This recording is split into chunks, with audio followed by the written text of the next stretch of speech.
Thanks for staying with us. We begin this evening with a developing story. The head of the police operations for St. James, Deputy Superintendent Gary McKenzie, says his officers will be implementing several strategies this year to intensify their policing efforts in the parish.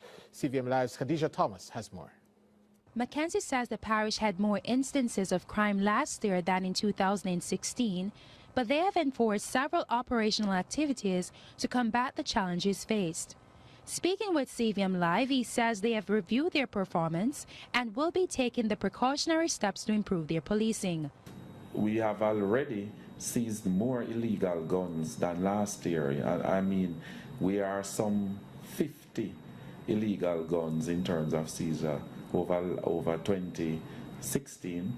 We have served more traffic tickets. In fact, we are nearing 70,000 traffic tickets in comparison to 51,000 last year.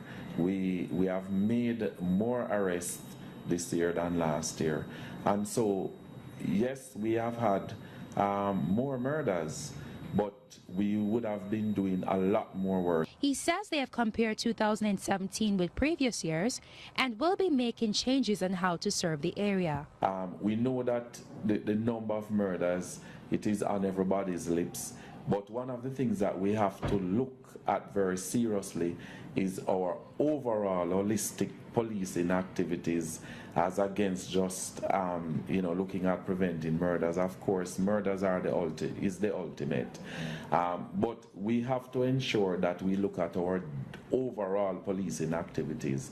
And that does not include only the police, but certainly what we can do in terms of infrastructure development for the town of Montego Bay. McKenzie says they will be adding more closed-circuit television, CCTVs, at several points, as well as ensuring that the roadways are properly marked. We have to look at preventing persons from stopping and parking at various locations. That may be cover for certain types of persons who are hell-bent on robbing persons. Our street side shacks and garages, we will have to look to intensify our enforcement strategy around them so that there is better organization, better order in our streets and in our public spaces. Khadija Thomas, CVM Live. The Westmoreland police are investigating the circumstances surrounding the death of a man in George's Plain. 47-year-old Carl Malcolm of Water Lane was shot dead by unknown assailants. The Westmoreland police report that a resident stumbled upon the body. When the police arrived, Malcolm was seen lying on the ground with what appeared to be bullet wounds to his upper body. He was taken to the Savannah Lamar Hospital, where he was pronounced dead.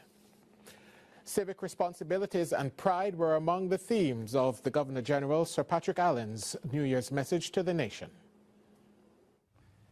I encourage those of you who are able to affirm those persons who are forging ahead despite their challenges, to offer support to parents who are experiencing difficulties in raising and supporting their children, to mentor our young people, our millennials, so that they can make decisions that will benefit them rather than hurt them, and extend a duty of care to the elderly and disabled. I encourage everyone to participate in a national debate for the maintenance of our values, their restoration in some cases, and the protection of our public spaces so that they are safe for everyone to access without harassment.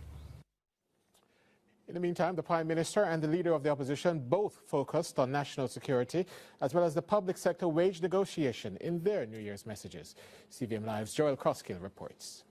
The Minister's New Year's message included a wide-ranging look at the performance of the nation during the course of 2017 and began with a look back at the zones of special operation.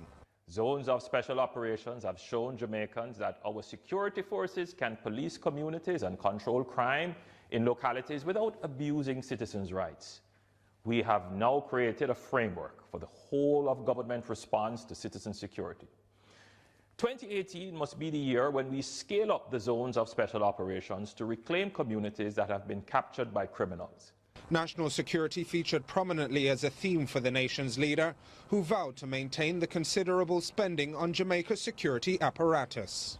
This year, the government intends to table new legislation to define a transformed police service. This new legislation will replace the current JCF Act and focus, among other things, on preserving the integrity of the men and women who serve, to ensure that corruption within the ranks of the police services does not compromise the ability of the force to fight crime. We will also pass the MOCA Act and table the National Security Act, which will create a more coordinated framework for all agencies operating within the national security space. Positive trends emerging from 2017 were urged to continue in the new year. We enter 2018 knowing that we took many positive steps towards a prosperous future. Over 1.2 million Jamaicans will start the new year employed, the largest number in our history. Over 280,000 Jamaican workers no longer pay income tax. Consumer and business confidence remains high, and we are seeing the signs of growth. Jamaica continues to make progress on various measures of the ease of doing business, and investors are choosing Jamaica more and more as a destination for their investments. Leader of the opposition, Dr. Peter Phillips, in his messages, discouraged the instances of corruption in government office.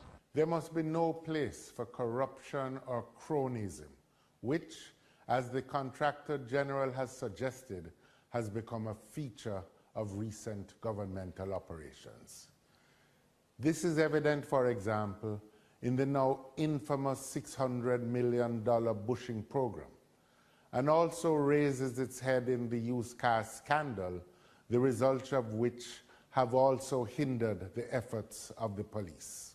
Joel Crosskill, CVM Live. A firearm and several rounds of ammunition were seized by the police in Bamboo Ridge, St. Catherine on New Year's Day. A man has also been arrested and charged for illegal possession of firearm, illegal possession of ammunition, and escaping police custody. Charged is 50-year-old Leroy Fennell, otherwise called Daddy Ran, a salesman of Mount Industry in St. Catherine. Reports from the Glengough police are that about 4 o'clock this morning, a party was in session in the area when Fennell allegedly pulled a firearm and fired 2 shots. The police responded and the suspect was accosted and searched. The police say a Glock 17 pistol with a magazine containing 12 9mm rounds was found in his possession. Fennell was taken to the police station, and while he was being processed, he reportedly assaulted an officer and escaped. But he was recaptured by the police. He's scheduled to appear in the Linstead Parish Court on Wednesday, in the St. Catherine Parish Court in Linstead on Wednesday, January 10, to answer the charges laid against him. And a .357 Magnum revolver containing 5 cartridges was seized by the police on Glen Drive, St. Andrew on New Year's Eve. Reports from the Hunts Bay Police are that about 10 o'clock, officers were on foot patrol when a man was seen acting in a manner that aroused their suspicion. The man was searched and the firearm was found in his waistband. The man, identified as Howard Sinclair, a mechanic of Cassava Piece, was arrested and charged with illegal possession of firearm and ammunition. A man died in a road crash in Green Island, Hanover, that involved 3 motorcycles. The police are investigating the circumstances that led to the death of Lloyd Lindsay. 2 other men involved in the collision were admitted to hospital in serious condition. The destitute of Kingston were treated to a feeding program at Emancipation Park, where several of the organizers explained what is needed to help alleviate the difficulties being faced by this often forgotten group of citizens. CVM Live's Joel Crosskill reports. The scale of Kingston's homelessness problem became apparent, with up to 500 destitute people converging on St. William Grant Park for a feeding of the homeless event, staged by the KSAC and the Poor Relief Department. It is symbolic. It's just a show of the attitude we have towards persons in our society who are homeless and who are, find themselves in difficult situations. We try to teach our young persons that, we have to always extend the hand of service and the hand of sharing towards, towards members and residents within the city of Kingston. Kingston's Mayor Delroy Williams had high praise for the work being done by the Poor Relief Department, which throughout the year is determined to make the lives of the indigent a little easier. We have to commend the Poor Relief Department. The Inspector of Poor is here with us. We have to commend them. They continue to inspire us at the Municipal Corporation with what they do.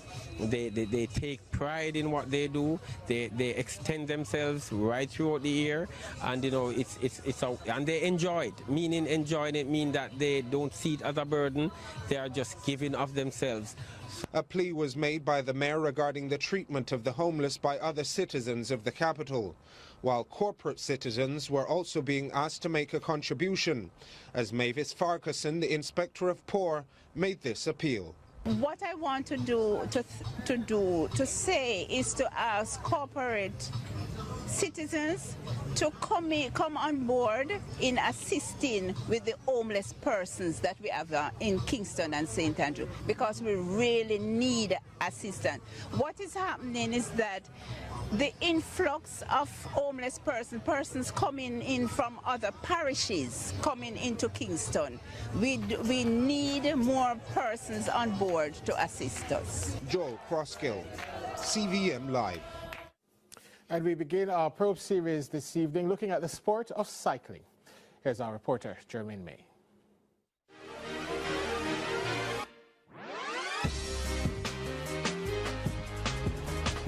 Marlo Rodman has been Jamaica's top male cyclist for the past 8 years. But the 29-year-old wants to compete at the 2020 Olympic Games in Tokyo, Japan. But what does he have to do to get there? Certainly he will have to turn up at various meets to garner ranking points to qualify for the Games. That quest of qualifying for the Olympic Games in 2020 took a major blow when Rodman was involved in an accident in St. Catherine on the morning of November 26. The 29-year-old Rodman suffered a dislocated left shoulder. He has since been slapped with charges of manslaughter, driving without insurance, registration, fitness, and without a registration plate affixed to the motorcycle. Former interim president of the Jamaica Cycling Federation, Dennis Chung, says that Rodman's bright future has certainly taken a blow. It was very disappointing though, because Marlo is really the hope for, or was the hope for Olympics, and really has been the face of cycling. I mean, he's the best in the Caribbean, you know, so for something like that to happen is really disappointing from a sports level, from the fraternity level, from a country level, and certainly for him and, you know, someone I know personally, you know, it was very disappointing. Chung, who is a close friend of Rodman, commented on the legal side of matters. From the point of view of the challenges that he has, the legal challenges, you know, I think it was an accident, so I don't expect that any severe penalties might come out of it, and I'm hoping so. It was obviously an accident, you know, it wasn't intentional. So I hope that he overcomes that. In spite of it all, Chung believes the Federation should do all it can to get behind the Rodman. From the point of view of the Federation, I mean, I think what they should do is try to provide support for him as much as possible. Support financially, certainly. I think he's going to need financial support, and I should help to provide that. But also from the point of view of psychological support, you know, and helping him to deal with the challenges that he's facing and come back. You know, I mean, what has happened to Marlo could happen to anybody. You know, he's 29, you know, when you're young, and as cyclists, I mean, you actually take risks. You know what I mean?